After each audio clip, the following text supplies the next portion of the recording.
94, Brandy versus Eden Central School District.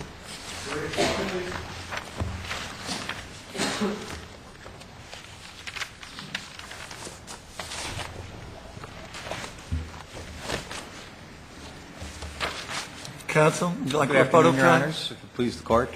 Rebuttal time, Counsel? 2 minutes, Your Honor. 2 minutes. Go ahead. I'm sorry. Proceed. I submit, I'm John Collins, and I appear on behalf of plaintiff Brandy B., mother of Brenna B., the child plaintiff.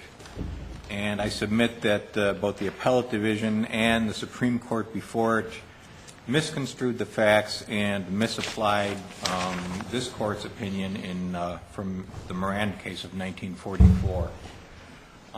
Under Morand, well, even before Morand, it's the law of this state that a school must exercise the same care as a parent of ordinary prudence would observe in comparable circumstances. Doesn't the school need specific notice of specific similar acts?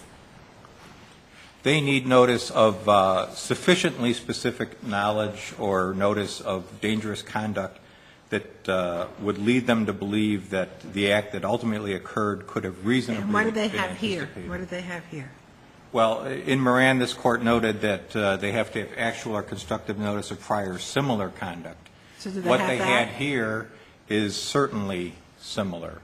Does it have to be that they had notice of a sexual assault kind of situation?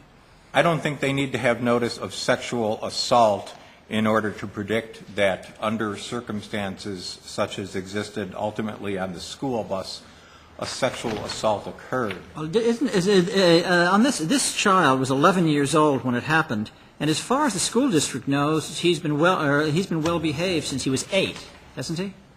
Well, he had been well behaved while he was in the custody of a series of mental health care providers. Of decreasing with decreasing degrees of structure, and finally with his foster parents. That's correct. And at no time did he really do anything worse than worse than be a little clingy, as far as I can tell from the record. Well, certainly before September of 2000, when he was confined for 4 months to 2 psychiatric hospitals, he had, leading up to that and culminating in that confinement, was acts of public exposure and masturbation. Well, that, as far as I can know, that's what his parents reported when he was first confined, right? No, that is what at least his father reported. Okay, but as far as I can tell, once he gets into the county's care, I don't see a problem. I don't see that he did anything bad. And what's bothering me is how long do you have to treat a kid as a pariah, even though he admittedly there's this very alarming stuff from several years previously. Well, I don't think he's being treated as a pariah. Well, you say he has to be watched all the time by an aide on the bus. I think he had to be supervised so that he was not left alone. Do you still have a case if the school aide on the bus is not an issue? In other words, can you still have a case regardless of whether or not a school aide was assigned to him on the bus? You know, with the mother's, the notice to the bus driver and all of that. I think we do have a case, Your Honor, because I think there are 2 essential grounds for the claim against the school district here, which is this history of what I still contend is similar conduct that should have put them on notice that even though he had behaved for 2 years while he was in a but even if they didn't, facility. even if they didn't follow the recommendation of having a school aide on the bus, do you still have a case? I think we do, because in applying the principle that a school has to exercise the same degree of care that a parent of ordinary prudence would, the courts have held that in looking at that, you really, a finder of fact or a court has to consider whether a person of ordinary prudence would have provided greater supervision if armed with the same information under identical circumstances. And now you're talking about the bus driver? Now I'm talking about the bus driver. You're saying it was not so smart for the bus driver to let the special ed kid who was 11 years old sit next to the 4-year-old girl? Initially, what I'm talking about really is the bus driver's lack of a response when the mother called and spoke to the bus driver and said, there's this 11 or 12-year-old boy sitting next to my kindergartner daughter, and I'm uncomfortable because he's telling her he's her I see your point, but isn't it, you can't really say the bus driver had the kind of notice that Moran required, can you? Sufficiently specific notice of similar conduct? Well, I think there's essentially two provisions here. I think the school had the sufficient notice when it developed the individual education plan by virtue of these psychological and social history Let me reports. ask you a question about that, though, because I thought the second IEP suggested that he be mainstreamed into social studies and science classes with other students, which would seem to indicate that his special ed teachers found his behavior fairly stable. To find that it's stable, though, given his history, is not the same as finding that he is an appropriate candidate for riding unsupervised on a bus with kindergarten students. Well, that And would it's- pretty much mean that all emotionally disturbed children who are in the special ed classes need aids all the time. No, it wouldn't. I mean, It could mean that they would are- all have incidents in their background, or they wouldn't be in that particular situation to begin with, would they? Supervision doesn't necessarily require an aide, someone assigned to the bus. It could be that he is on a bus with students who are closer to his age. It could be that he's assigned on a bus with other students who are special education students. You can and- see there might be reasons not to have a special ed bus for the special ed kids. Not ideal, and if you're trying to integrate those kids into the community. And I'm not arguing that, he should not have been mainstreamed to a reasonable extent, but I think that under the facts of this case, Let's say to a reasonable It was not extent, but reasonable. that has to be, the school district has to have some discretion to decide what's a reasonable extent, don't they? I think they have to have some discretion, And yes. even if they make even if they make a mistake once in a while, can they be held if they're going to be liable in damages every time they take one too many chances with a child, with an emotionally disturbed child? They're never going to take any chances. I mean, isn't that a problem? I don't think it is a problem because there are ways, I don't think they should take chances. I think that what they have to do is act reasonably based upon the student's history. And in this case, I think But I guess when what I'm you're getting looking- at is you can't, you can act, to act reasonably is not necessarily to eliminate all risk. But I think there are some risks that are appropriate and others that are not appropriate. In other words, I'm sorry, Mr. Collins, why don't you finish your thought? yes, thank you, Your Honor. In other words, if the risk is, should he be in a class with 6 students, a teacher, and an aide, versus 12 students, a teacher, and no aide, that's the kind of subjective judgment. But when the question is, we're going to have him in special ed classes, we're going to have him going to therapy, we know he was diagnosed as psychotic 2 years ago, and psychotic is a pretty strong You keep diagnosis. saying 2, I count 3. Early 2000 he left his family. September 2000, he went into the psychiatric facility. Immediately prior to that, he was with his family, and before that, he had been taken away from his family at age 3. He was in a series of foster homes, went back evidently to his father. So you said, well, okay, so the incident occurred sometime in the months before May, so call it 2.5 years. He had the record indicates at page 125 that his diagnosis of psychotic behavior was September of 2001. I believe this incident occurred in March of 2003, so you're right, it's 2 years and 2 months perhaps, but that's still, there was no diagnosis that he is no longer psychotic. It's one thing to say that he is improving, but it's another thing to say that, well, we can disregard his history of aggression, sexual masturbation in public, exposing himself, and that was very similar to what happened to this girl. For an 11-year-old, 2-3 years, an awful long time in the life of an 11-year-old child, isn't it? I mean, to say that he was doing frightening things when he was 8 is isn't there a point at which that should not affect his life to such a great degree? I think when you're dealing with a misbehaving child, yes, and I'm not trying to point at this child as a misbehaving child. He's a profoundly disturbed, diagnosed as psychotic by a psychiatrist child. And to say that while he was living in a community residence under 24-hour supervision for a year, he behaved. When he was going to a specialized school, living in another social residence under the auspices of the Office of Mental Health, and he behaved. That's all well and good, and I think it's great for the child, and I think it's good for him to get put into school. The question is, was it appropriate to have him on the bus? I know, Judge Pickett, you had a... Well,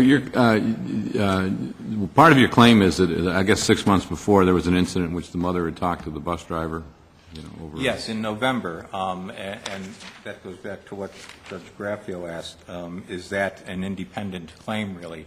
And I think it is because, as I was saying... I thought the mother didn't mention this child by name.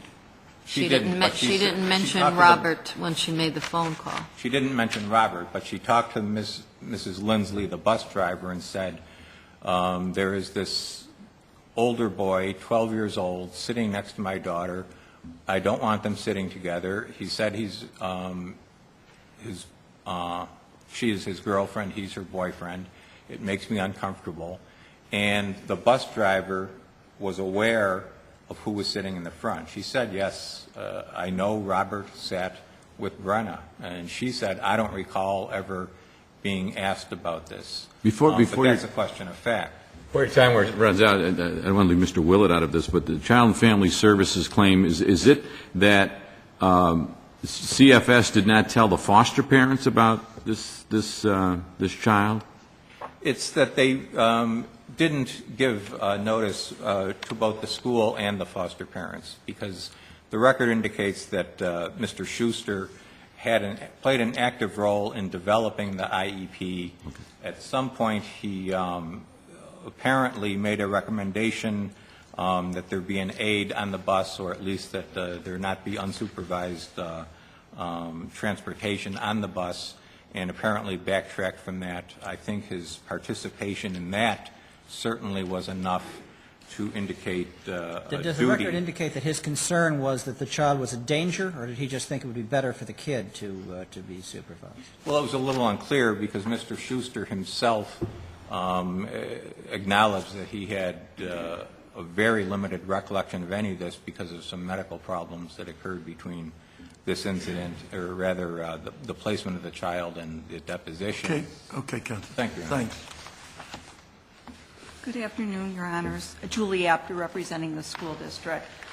It's our position that both the lower court and the appellate division were correct in the denial and the affirmative summary judgment in this matter. The case that this court rendered back in 1994 of Moran, we feel is still good law, that you still have to look at notice, this specificity as to the specific... Is there no issue of fact here, Counsel? Even with, Your Honor? is there no issue of fact here? Even with the back and forth between the mother and the bus driver, and, there's not... There's no issue of fact, Your Honor. Why is that not an issue of fact? In that specific case, first of all... Is that a different kind of notice than his conduct in the past? Are those two different things? That's a different issue, but we're saying it's not an issue of fact since, number one, she never identified Robert. And do you think it's unclear as to who she was talking about? I mean, in the common sense perspective, from a common sense perspective, well, not based the on... bus driver doesn't know the kids are sitting together every day? Right. I think she doesn't know, and also... She doesn't know even though they sit every day together? Which they don't sit every day together. Yeah. So I know what you're stating. It could be assumed that she is referring to Robert. Couldn't the bus driver didn't remember the details, but she said they did have assigned seats on the bus. Couldn't it be inferred from this record that Robert was assigned to sit next to Brianna? I don't think it could be inferred. I think it's possible that they sat together because she did state he's a special ed student. It's possible they sat together, and we know they had assigned seats. Doesn't seem like a great leap to say maybe they were assigned to sit together. You're right, but I think then the next issue is whether what the mother says to the school bus driver about the boyfriend-girlfriend comment. But you've got to establish your entitlement to judgment as a matter of law. Right. You've got to come in and say, here is the proof.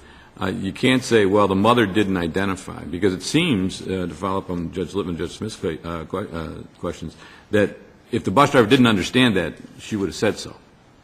Said, I don't know what you're talking about. What kid are you talking about? And she doesn't say that. But, Your Honor, they're talking about a comment about a boyfriend-girlfriend. And we're saying the plaintiff is taking the next leap and saying, by telling the bus driver, well, my daughter was told she's someone's girlfriend, then you can just expect that that child's going to sexually assault the daughter. I think what I was drawing from that is that sometimes the parents don't know what's going on the bus. They know what their daughter says.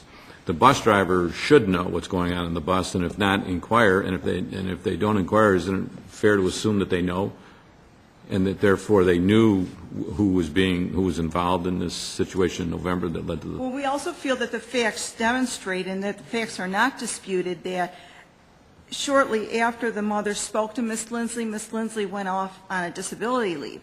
And then there were two substitute bus drivers. And both those bus drivers indicated that Robert and the infant plaintiff did not sit together during any of those occasions. Again, I think the issue is the act.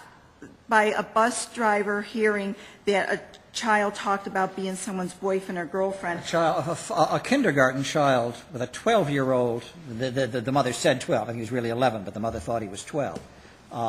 The bus driver hears, my kindergarten child has had the 12-year-old boy next to her say he's his boyfriend, she's his girlfriend. Shouldn't that set off an alarm bell? And I don't feel it does, Your Honor. I mean, kids talk about everything every day. Let me ask you a different question. How clear is it that the bus driver actually knew the boyfriend-girlfriend story? So I had some doubt of that. Right. I don't think it's clear. I believe Ms. Lindsley's testimony was she doesn't recall that comment, but she did testify, yes, you know, Robert, I had him sit up front. He's a special ed student. Well, I was thinking even if the mother's testimony, it's quite clear that the mother said, I don't want her sitting next to this 12-year-old. It's less clear to me, and I wonder whether you thought a jury could infer from the record that the mother told the boyfriend-girlfriend story to the bus driver. I think a jury could believe that it wasn't told. Okay, but you're the one who got summary judgment. Exactly. So but you think the jury could find either way on that issue? On that specific question, yes. On whether there's So why is there not an issues issue of fact if the jury could find because, either again, way? based on your Moran decision, I feel that they have to demonstrate that Robert had these tendencies during his schooling, during his bus rides. Maybe they do, but when you assume that the obligation to prove as a matter of law that you're entitled to judgment, don't you then assume that duty?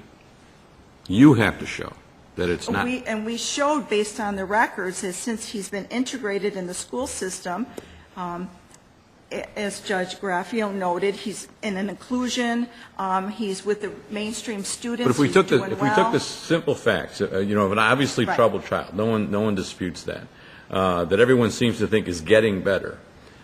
If the mother is right, that in November she said, what she said to the bus driver, and there was this incident going on, shouldn't that at least raise enough of an issue for a jury to decide whether that was notice to the school that this was a problem that should be taken care of, because then 6 months later there's the big incident that's the basis of this. I feel a comment about a boyfriend-girlfriend does not rise to a level of notice of a sexual But assault. even with a 12, a kindergarten and an 11 or 12-year-old? Yes, Your Honor. You're missing my point of the notice. In other words, I don't want to besmirch this young man too much, but you've got a dangerous child. Let's take it out of this case a little bit. It's clearly dangerous. Everyone says, well, he's getting better. He's getting better. He's getting better. And then an incident happens where it looks like he's not getting better. Shouldn't the school, bus driver, whoever, then be on notice that maybe he's not getting better and take some action? I think in answer to that, I think it's our position that the facts show that the school was not on notice that he was not getting better. A comment about boyfriend-girlfriend, the school feels is not on notice. And again, Ms. Lindsley didn't testify that comment was brought to her attention. That Ms. If it had been, you still don't think there's a case? if it had been brought to her attention, Right. I do feel that that comment doesn't rise to the level of a sexual assault. No. But, I mean, what I'm saying is, dangerous instrument. You'd think it's no longer dangerous. There's notice that it might be dangerous. I don't feel that comment would rise to the level of dangerous. Notice that perhaps the child you thought was not dangerous may be dangerous again. And the mother doesn't know all that the school knows, I assume, as to what this kid is like. Right. You don't. That's all right. Right. You're right, Your Honor. I just feel in this whole situation, too, you have to look at the decision the school made about, whether or not to have an aide. He was progressing. In this court's decision this month in Trupia, Judge Smith, in your concurring opinion, you said it's up to the adults in school situations to decide how much supervision a student is needed. And I think the record on page 668, Patricia Stotsky, the Director of Personnel, specified about the records about his prior fire setting, sexual assault, and said, you have to take everything on a case-by-case basis. I have to know when exactly it occurred. If it occurred years ago, and he's progressing, he doesn't need the aid. Did you have to know that it would be a sexual assault as opposed to trouble? A sexual assault or even an assault. Or even, Could it have been an assault? Could even have been an If there assault. were on notice, it could have been just an assault. Yes. If this child had been a discipline problem for the 2 or 3 years that he had been in the county's care, this would be a different case? I think it would be. And I think the last few years have showed he wasn't. Then the same statements would have triggered an alarm. If he was a discipline problem, Yeah, if there was, if in your mind the record was stronger. It would be In terms stronger. of, then the same exact statements, the 12-year-old, the kindergarten, Right. would have rung alarm bells. Right, because it would have showed the school had inaction on what they did. Thank you. Okay, thank you.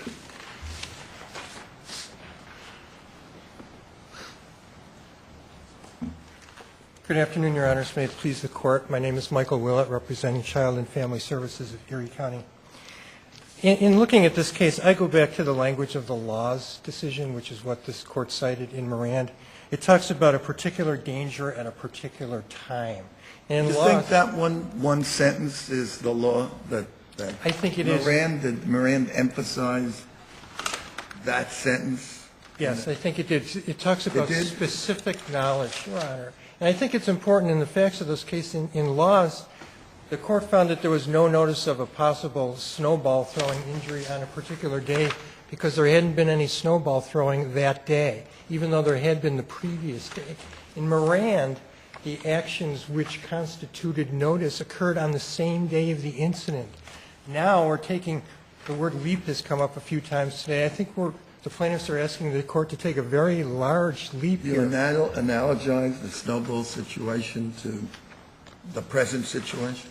In the snowball situation, the court said you required notice of the particular type of Well, I conduct understand that which one caused sentence. it. I'm asking you to think it's a good analogy between that situation and the present one. I think it's good because what you need to look at is there a particular type of conduct which presents a danger to Do someone? you think at this assault time? is, do you think that there was some notice that there could be some untoward event as a result of these two kids sitting together, the kindergarten and the 11 or 12-year-old? I really don't, Your Honor, because I think what we're losing is this child went into the Crestwood facility in January of 2001.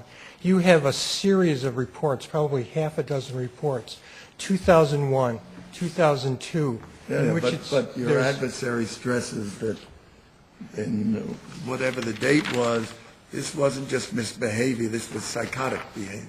He was diagnosed as psychotic and went into a psychiatric I facility. understand, but that's a pretty serious use of a medical term, isn't it? It is, Your Honor, and no one observed any of those activities after 2000. So then you 2001, get, you have 2002. someone, a kid who was declared psychotic, and as Judge Pickett said before, without, disparaging the child, overly so, declared psychotic, he has a period of, whatever it is, for 2 years, he's not too much trouble.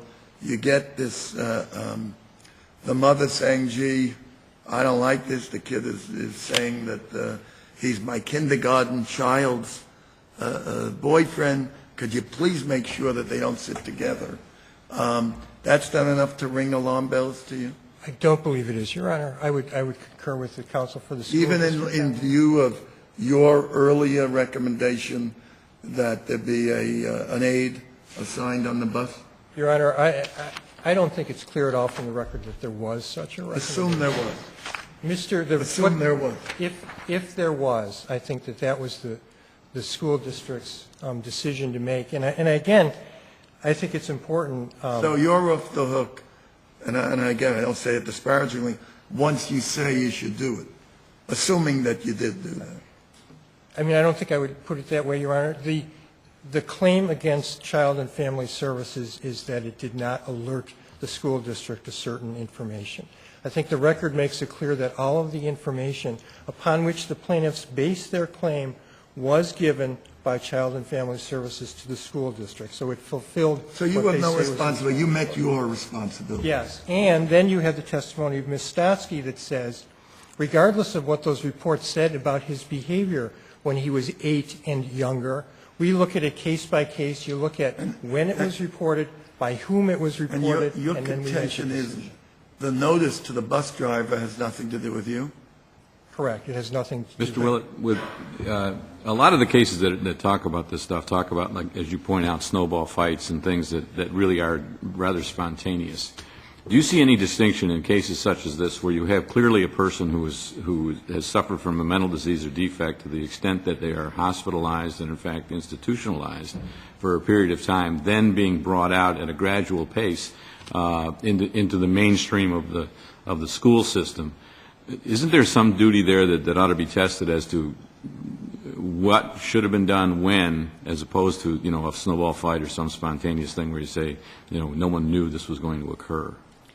Your Honor, I think that there is a duty, and if there's particular conduct which places the school district on notice that something is likely to happen, I would contend that does not. There is no history in this case. There was an assault. He cut his brother's finger with a knife. That's not similar to what Well, no, but I mean, let's assume you've got someone that cuts his brother with a knife, that starts fires, that threatens to kill his siblings, that masturbates in public, that does all of this, and then someone says, but I think he's better now, and we're going to put him in a school. I mean, isn't there a notice there that ought to be tested with respect to then their judgment in deciding when and where that child goes? For example, going on a bus with a bunch of small children, unsupervised. I agree that they have an obligation to look at that.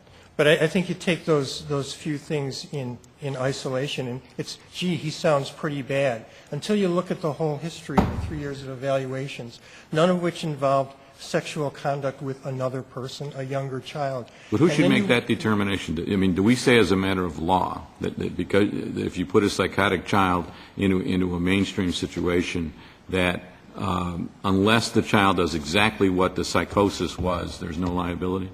Or should we let a jury decide whether or not there is, in fact, some? I don't think that's what we have here, Your Honor. I think what we have is a Wouldn't this be a child. different case if he'd been doing all these things, say, the month before the incident? Yes, that's what I think the distinction is. It's not you put a psychotic child on the school bus. It's you took a child who had diagnosis of being psychotic some years in the past, but over in the intervening 3-year period in which he has been continuously evaluated. So once he's you doing found him better, not to be a problem. once he's doing better, you never go back to his earlier history and say, gee, this is a kid that is a problem kid, he's been doing better. I think that's what Judge Piggott was asking you, that he just, the slate is washed clean and you have no responsibility to say, gee, again, this is a problem kid, doing a little better, but we ought to be, careful, or alarm bells go off on our head when you have a situation like this and he's put with kindergarten children. I would never say you never go back, Your Honor. But I think the problem, what you have here is there something, is there notice of a particular danger at a particular So you're saying time on of balance, question? exercise decent judgment. Yes, the judgment here, and there's ample evidence to support the decisions that were made in this case, the continuous history. And also, remember, this allegation is made at the very end of the school year by a 6-year-old who's describing that something that allegedly happened sometime in the past. He had gotten through the entire school year. I don't think that in those circumstances there was notice to the school district or anyone else that there was an imminent danger as a result of this student. Okay, thanks, Counselor. Counselor Rebuttal? Yes, thank you, Your Honor. Briefly, What about them? What's their responsibility I think their responsibility... as opposed to the board? Yeah. As opposed to the school? Yeah. I think their responsibility was as the agency that had basically been in charge of Robert's care for the last 9 years to take an active role in establishing what guidelines should be imposed, not guidelines, but really protocols should be imposed while he was You mean being put into the school. It's not enough for them to give all the information to the special ed department of the school and let the special ed people make the judgment? It's not enough because Mr. Schuster acknowledged that he did play an active role in helping to establish the IEP, and he said that, in fact, he often had to do that because in some schools So what exactly did he do wrong in this case, or he or his agency? I think what he failed to do was to ensure that, A, the school was well aware... Ensure? To ensure that the school was well aware of what the history was, because Patricia Stotsky testified at her deposition when shown these various psychological reports and social histories. You know, I really don't recall seeing them. And she went on to say, but they wouldn't have changed my mind, which I think certainly... Let me ask you, I'm going to switch to a different question. Okay. How important is it that the bus driver heard the story, Robert says I'm his girlfriend? Well, I don't think it's critical. I think... Even you think you have liability even without that? I think we would for two reasons, Your Honor. One, the bus driver acknowledged that, as a rule, she always separates older kids from younger kids. And the reason for that, I think, is obvious to anyone who has had children. Since you're out of time, let me skip to the other question. Okay. How clear is the record that the bus driver did hear that? What's the best evidence that the bus driver knew that story?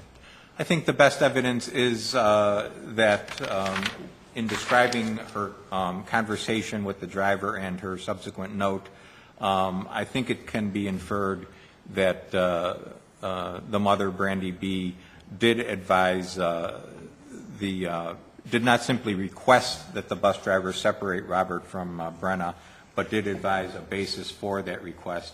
And I would also point out that counsel acknowledged that on this record, a trier of fact could, given the record proof, conclude that that information was conveyed. Mr. Collins, if this case, same facts here, that it was 6 or 7 years that a child is in school without assaultive behavior, would your argument be the same? If it was 6 or 7 years where he had been confined and under essentially 24-hour care before being put in a public school, and it happened... No, I mean, he's in school 6 or 7 years without incident. Because you're saying here we've got 2 or 3 years without. I'm trying to say if it was a longer period of time, would that change your position? I think it would weaken our position. I think there would be a question of fact still, but I think it's the fact that he was really, subject to this constant supervision that strengthens our case on that point. Okay, Counsel. Thank you. Thank you. Thank you both. Appreciate it.